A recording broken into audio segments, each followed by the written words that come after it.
Dear friends, I am sure we are all occupied with the recent events in Ukraine. I have many friends and family members who live in Ukraine and are now in a desperate situation. I try to stay away from the politics on this channel, but we are entering crucial times that will develop new reality we will face very soon. The Russian aggression on Ukraine is evident and causes many people to live through hell on earth. The Russian and Ukrainian people are dying on both sides, and we all know that this war is Putin's sick ambition to rebuild the Soviet Union. This unprovoked attack on Ukraine will have severe repercussions for our daily lives and affect Israel, which history I cover on this channel. Ukraine is a big country, if you look at the map of Europe, and some sources estimate that it has 41 million people. As you probably know, Ukraine has some of the most considerable amounts of the so-called black soil, which produces good quality of grain.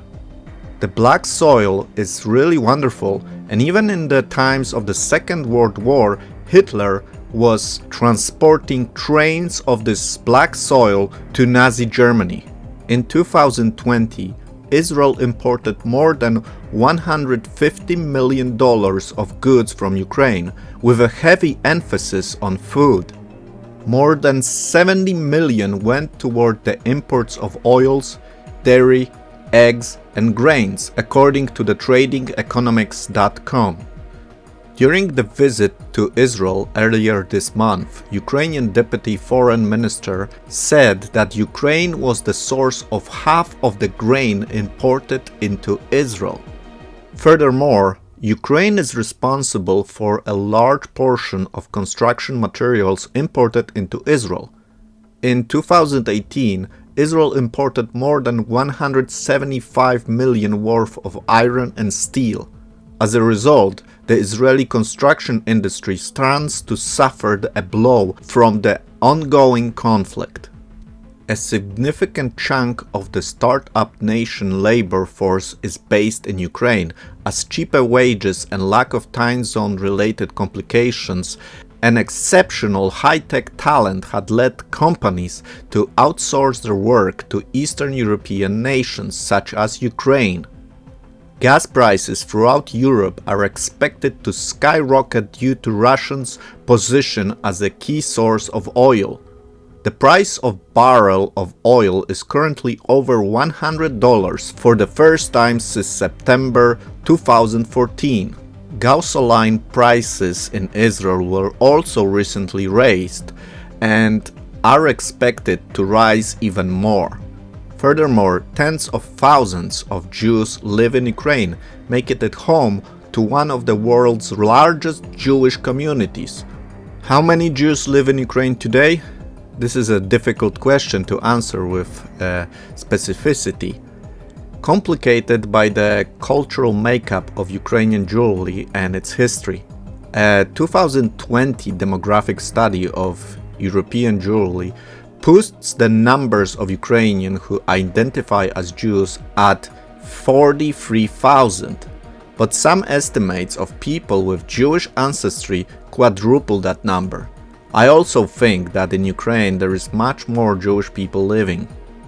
Despite centuries of anti-Semitism and pogroms that condensed Jewish population into pockets of Eastern Europe, such as the Pale of Settlement, which included a large portion of modern Ukraine, and was known for its shtetls and as the setting of the Fiddler on the Roof, it is estimated that over 1.5 million Jews lived in what is now Ukraine on the eve of World War II.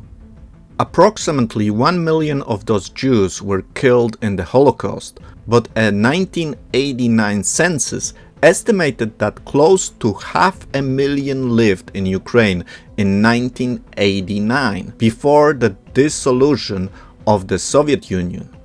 Under the Soviet rule, Jews were persecuted and additionally denied the right to emigrate, forced to hide much of their religious practice in a society rife with anti-Semitism.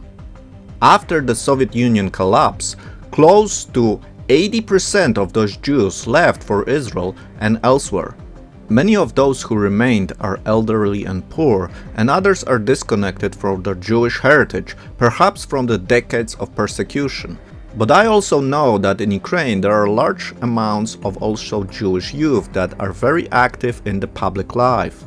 For example, the 2020 demographic survey estimated that besides a core population of 43,000 Jews, around 200,000 Ukrainians are technically eligible for Israeli citizenship, meaning that they have identifiable Jewish ancestry. The European Jewish Congress says that the number could be as high as 400 Jewish people still living in Ukraine. Where do most of Ukraine's Jews live? Most of Ukraine's Jews live in the country's largest cities, but some, especially elderly ones, live in smaller cities and are scattered around the villages. So this list, which contains estimates of people with Jewish heritage, some provided by the communities themselves, is not comprehensive. Because Russia's attack has taken aim at the entire country, all Jewish communities face exposure to violence and the consequences of war. Kiev, Ukraine's capital city of close to 3 million people, is home to about 110,000 Jews and half a dozen active synagogues. Dnipro, this eastern city, which was off limits for unauthorized civilians during the communist era because of its multiple military complexes, now has about 60,000 Jews, according to communal figures. It houses kosher restaurants, a synagogue, a mikvah, and multiple Jewish-owned businesses, and in 2012, construction finished on a 22-story building that's shaped like a menorah. Kharkiv, this industrial city near the Russian border, is one of Ukraine's largest, and about 45,000 Jews call it home according to the community-owned statistics. Odessa, this southern port city of about 1 million people, also has 45,000 Jews according to communal statistics, 4 active synagogues, a Jewish museum, 2 Jewish community centers, and no fewer than a dozen Jewish schools and kindergartens. Uman, this small city houses the grave of a 19th century Hasidic rabbi Nachman of Breslav, which attracts tens of thousands of Hasidic Jews in an annual tribute pilgrimage. But a few hundred Jews, mostly Israelis, now live there year-round.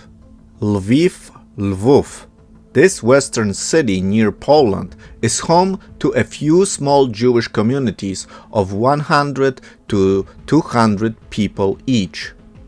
Of course, we are all concerned not only for the Jewish community in Ukraine, but also for the Ukrainians that bravely fight the aggression of Russia.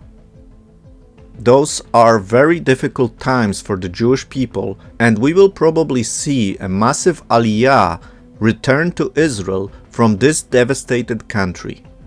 Many of the Jews will probably go to Israel from Poland, where many Ukrainian refugees are heading right now.